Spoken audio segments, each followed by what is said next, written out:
How to fix Spotify not playing music while playing games. Today, guys, I have the solution how to fix and solve this problem. Just watch this video till the end. So let's start. So first you have to go and open the settings of your phone.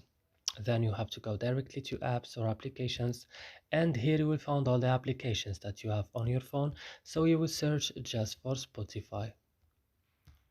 And when you found Spotify, just open it like this and go to storage.